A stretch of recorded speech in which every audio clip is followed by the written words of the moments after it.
Bienvenido de nuevo, pasajero. No te sorprendas de encontrarte aquí. En algún punto del recorrido, todos abordamos este tren. Algunos por curiosidad, otros por necesidad, unos pocos porque simplemente no tienen a dónde más ir. Este no es el tren que aparece en los horarios. No tiene andén oficial. No para en ciudades que conozcas por sus carteles turísticos. Este tren tiene una sola ruta. Y la ruta atraviesa los territorios que la gente civilizada prefiere ignorar. El lado oscuro de lo que llamamos justicia. El reverso sucio del sueño americano. Y los abismos que se abren cuando un sistema empuja a un ser humano hasta su límite de rotura. Siéntate, acomódate. No hay apuros aquí dentro. En este andén sucedió algo que los manuales de criminología tardarán décadas en clasificar correctamente. No fue simplemente un asesinato, fue una declaración, una firma en sangre sobre el contrato roto entre la sociedad y sus instituciones. El nombre del firmante, Luigi Nicolás Mangione. Y esta es su historia. Nos enseñan desde que somos niños que el gran engranaje de la civilización está diseñado para protegernos, que si seguimos las reglas, si pagamos nuestras deudas, si firmamos los formularios correctos en la casilla indicada, la maquinaria médica y financiera nos mantendrá a salvo de la oscuridad. Pero la maquinaria no respira, no siente empatía, solo devora. Y cuando la enfermedad te alcanza, descubres con horror que los verdaderos depredadores no acechan en callejones oscuros empuñando navajas. Llevan trajes de diseño a medida, sonríen en las portadas de revistas de Wall Street y firman sentencias de muerte masivas desde sus inmaculadas oficinas con vista a Manhattan. Pero todo ecosistema, por más opresivo que sea, tiene un límite de saturación. Y cuando la presa se niega a morir en silencio esperando una autorización previa que nunca llegará, la evolución hace su trabajo. Crea un anticuerpo, un monstruo diseñado a medida para cazar al cazador. Mi pasajero oscuro conoce íntimamente esa necesidad, esa sed seca e implacable que te raspa la garganta cuando la balanza del mundo está irremediablemente rota y sabes que solo el plomo puede equilibrarla. El 4 de diciembre de 2024, esa sed caminó libremente por la Sexta Avenida de Nueva York. Su portador respondía al nombre de Luigi Nicolás Mangione, y su paciente, postrado en la acera de la calle 54, era Brian Thompson, el director ejecutivo de la mayor aseguradora de salud del país. Si tuvieras que diseñar al asesino perfecto, al revolucionario de las sombras, al justiciero de los algoritmos, el último lugar donde buscarías sus piezas serían las cunas de oro y terciopelo de Baltimore. Luigi lo tenía todo: dinero antiguo, sangre de una dinastía italoamericana que construyó un imperio de residencias de ancianos, estaciones de radio conservadoras y clubes de golf exclusivos. Un primo legislador en el Capitolio del estado de Maryland, una familia que dona millones a instituciones católicas con la misma naturalidad con que otros donamos monedas a una fuente de los deseos. Era el chico de oro, el estudiante que pronunciaba el discurso de despedida como valedictorian en una escuela privada de élite para varones. El ingeniero informático de la Ivy League que soñaba con crear mundos virtuales donde la competencia tóxica no existiera. En su primer año en Penn, fundó un club de videojuegos, no para competir, sino para crear un espacio donde, según sus propias palabras, cualquiera pudiera unirse para divertirse y aprender. Un joven brillante que leía a Aldous Huxley, que surfeaba en Hawái, que meditaba en los templos de Japón, que trabajaba en inteligencia artificial en Silicon Valley, era la encarnación intachable del sueño americano. Pero la biología no respeta los privilegios. Una falla mecánica microscópica puede destruir una vida entera, sin importar cuántos dígitos tenga en su cuenta bancaria. Espondilolistesis, una palabra estéril y clínica para describir el infierno en la tierra. Un hueso de tu propia columna que se desplaza lentamente, mordiendo los nervios como un perro rabioso, enviando descargas eléctricas de agonía pura a cada fibra de tu cuerpo, con cada movimiento, con cada respiración profunda, con cada intento de ser normal. Tras un accidente practicando surf en Hawái, el dolor crónico se convirtió en el único dios al que Luigi podía rezarle. Y el dolor crónico es un alquimista cruel. Altera la química de tu cerebro. Dispara tus respuestas de supervivencia.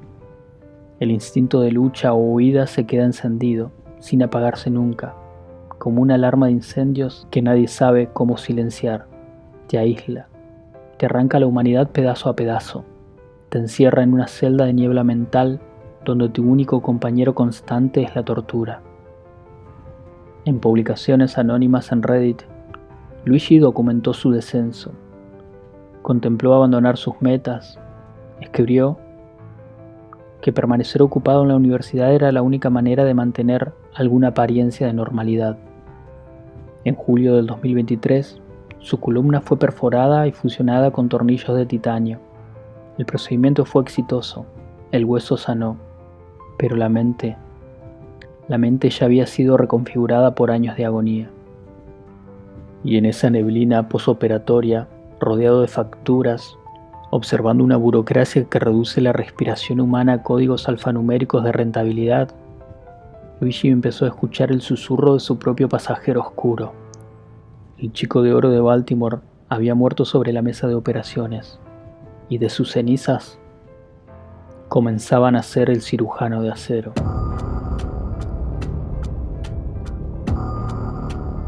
Existe un momento preciso en el proceso de radicalización de una mente brillante en el que la filosofía deja de ser un ejercicio académico y se convierte en combustible.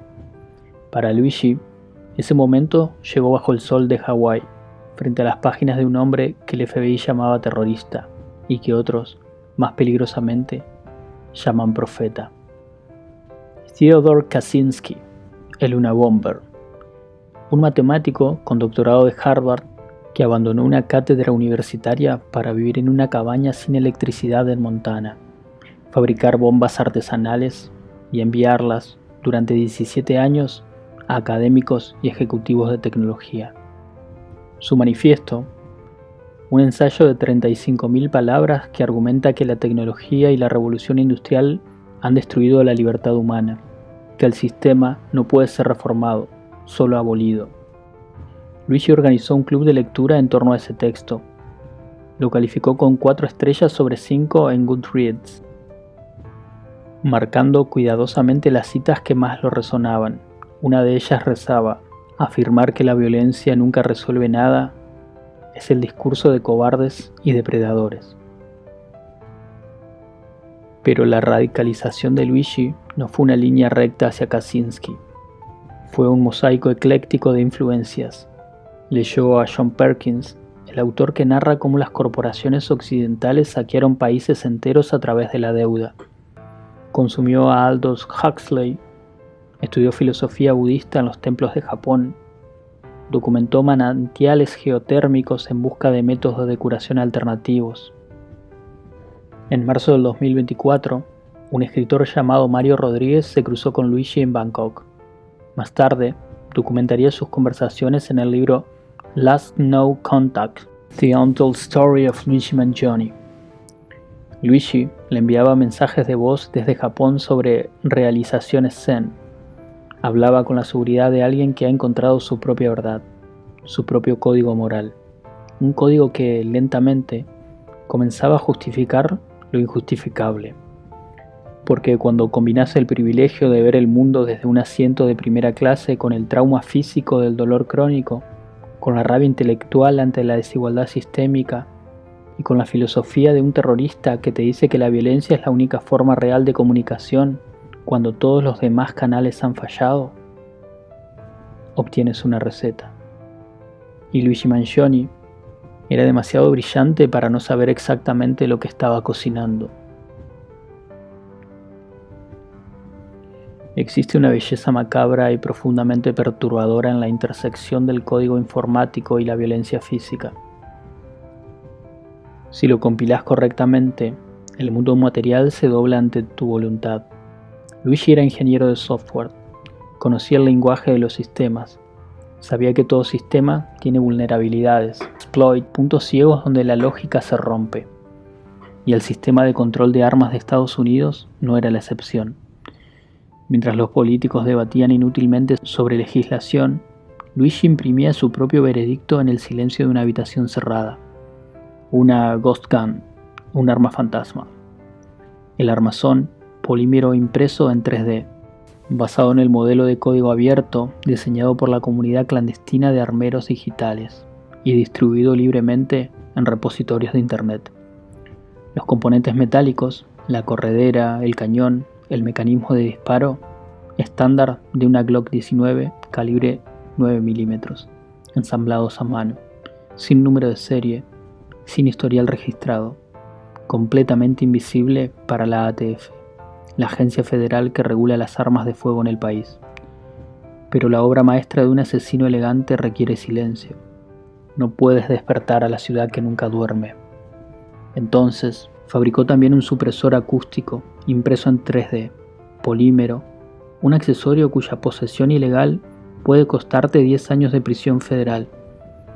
En manuscritos posteriores, Luigi describió la dificultad técnica del proceso como bastante trivial. Así de accesible se ha vuelto la arquitectura de la muerte en el siglo XXI. El ritual de la caza exige una paciencia que roza lo devoto. 6 meses antes del ataque, Luigi cortó el contacto con su familia, se borró de las redes sociales, se volvió humo. El 24 de noviembre de 2024, un fantasma llegó a Manhattan en autobús desde Atlanta. Después de 7 paradas intermedias, el fantasma tenía un nombre prestado, Mark Rosario, una licencia de conducir falsa de Nueva Jersey y una mochila gris que cargaba el futuro de esa historia. Durante 10 días habitó la ciudad como una sombra. Estudió el perímetro del New York Hilton Midtown. Supo que la conferencia anual de inversores de United Health Group estaba a punto de comenzar. Supo que su presa estaría allí, moviéndose con la confianza de quien nunca ha considerado seriamente que alguien podría querer hacerle daño. Brian Thompson, el CEO de United Healthcare, el hombre que, en los números de Luigi, representaba el rostro ejecutivo de una maquinaria que había convertido el dolor ajeno en ganancia propia. A las 5:35 de la mañana, la figura con chaqueta negra y mascarilla desciende en bicicleta eléctrica por Central Park West. El frío de diciembre corta el aire como un bisturí. A las 6:44, se desliza entre 2 vehículos estacionados frente al hotel. Espera, calcula, respira. Brian Thompson sale, camina. No hay palabras. No hay un monólogo de villano de película. Solo el trabajo clínico de alguien que ha venido a cumplir con lo que, en su mente, es una misión necesaria. Apunta al torso, dispara. El arma experimenta un encasquillamiento. Lo corrige manualmente, vuelve a disparar. Luego, sube a la bicicleta eléctrica y se desvanece en la madrugada del Central Park, dejando sobre el asfalto húmedo de Manhattan un cadáver sangrante y una firma. Deny, defend, depose. Denegar, defender, deponer. 3 palabras talladas a mano en cada casquillo de plomo. Un eco directo de las tácticas documentadas que las corporaciones de seguros emplean sistemáticamente para retrasar tratamientos, denegar reclamaciones legítimas y desgastar financiera y psicológicamente a los pacientes hasta que abandonen sus reclamos o simplemente mueran esperando. Luigi no solo mató a un hombre esa mañana, asesinó a un símbolo y le dejó clavada en el asfalto la firma del propio sistema que lo creó. Cuando asesinás al CEO de una de las corporaciones más poderosas del país, en el corazón del capitalismo más feroz del planeta, el manual dice que deberías esperar una condena moral universal, indignación colectiva, llamamientos al orden, la sociedad cerrando filas alrededor de sus instituciones. Pero Luigi rasgó el velo de algo que nadie quería ver demasiado directamente, y lo que encontró detrás era rabia. Una rabia vieja, acumulada durante años de facturas médicas imposibles, de reclamaciones denegadas, de diagnósticos enterrados bajo formularios de prior authorization, de personas que murieron no por falta de medicina, sino por falta de autorización corporativa para recibirla. El efecto Robin Hood no tardó ni 48 horas en aparecer. Las víctimas aplastadas por deudas médicas lo celebraron en silencio, primero en sus casas, luego en internet, luego en las calles. Las redes sociales lo transformaron en un antihéroe enigmático, hipnotizadas además por su rostro aristocrático y su intelecto superior. Se recaudaron fondos para su defensa legal, se vendió su imagen en ropa, tazas, pósters. Michael Moore, el documentalista de Psycho, declaró públicamente que la rabia del público estaba, y cito, 1000% justificada por años de abuso sistemático. Una nación entera miró al asesino a los ojos, y en el fondo oscuro de su conciencia colectiva, muchos le dieron las gracias por empuñar el arma que ellos no se atrevieron a levantar. Esto es lo que ocurre cuando el contrato social se quiebra en silencio durante demasiado tiempo. No produce reformas, no produce elecciones, produce Luigi Mansiones. Y la pregunta que nadie quiere responder en voz alta es esta: ¿cuántos más están en formación?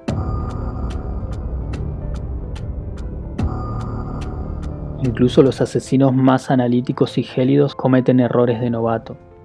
El pasajero oscuro exige perfección absoluta, pero la arrogancia humana, o tal vez el agotamiento, siempre interfiere.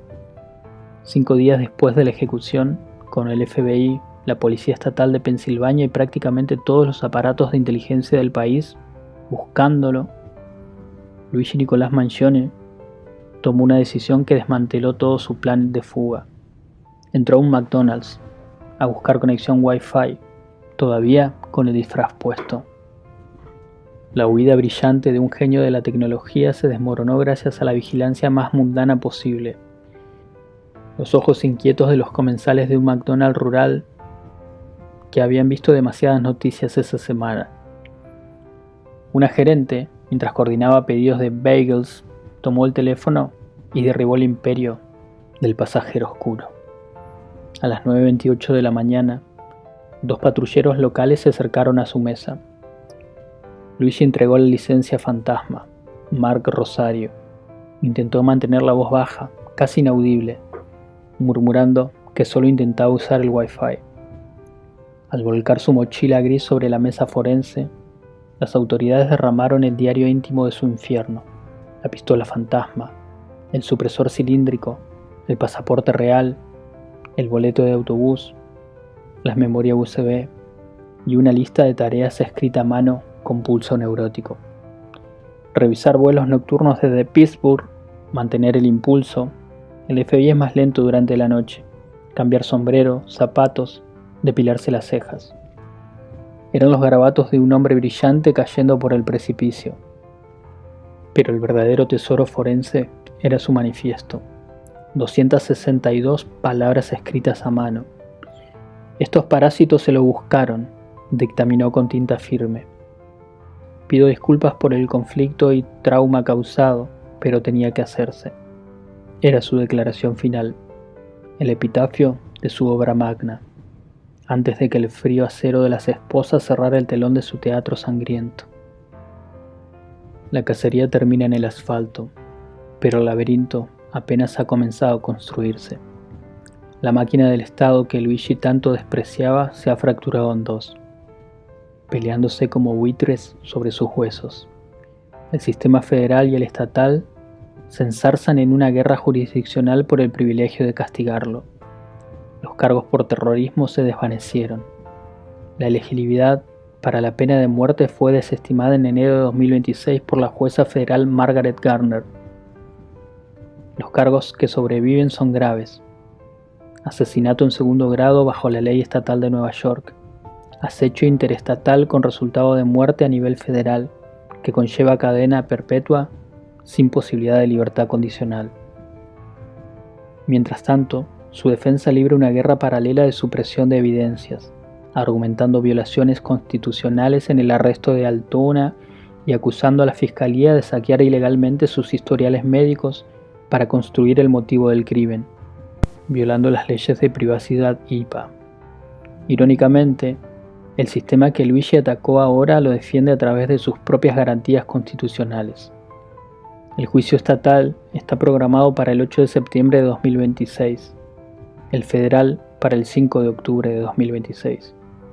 Y mientras tanto, Luigi espera en la institución correccional de Huntingdon, bajo vigilancia constante, leyendo a Huxley, conversando con sus carceleros sobre filosofía y viajes, recordando a carcajadas peleas en Tailandia, tan desconectado de la gravedad de sus actos que los oficiales de correccionales tuvieron que documentarlo en sus reportes. El monstruo ha sido enjaulado, pero afuera, su nombre ya se ha fosilizado en el ámbar del descontento social. Luigi Nicolás Mangione miró fijamente hacia el abismo insondable del sistema de salud y decidió, en su soberbia intelectual y en su dolor genuino, que la única manera de curarlo era amputando el tejido corrupto a punta de balazos de polímero impreso en 3D. Pero cuando elegís el camino de la sangre como respuesta, firmás un pacto irrevocable con la oscuridad. Te conviertes exactamente en la misma tiranía que odias, en un juez ciego que dicta sentencias de muerte en la acera, sin apelación, sin clemencia, sin el proceso que tanto despreciaste cuando estaba en manos de otros. Mi propio código me lo ha enseñado a través de los años. No defiendo la mano que apretó el gatillo esa mañana de diciembre. Un asesino es, al final del día, solo un asesino. La sangre mancha las manos de los héroes de Internet con la misma viscosidad con la que mancha a los tiranos corporativos. Pero este caso nos incrusta una pregunta profundamente incómoda en la médula de nuestra sociedad civilizada. Una daga envenenada que no tiene respuesta fácil.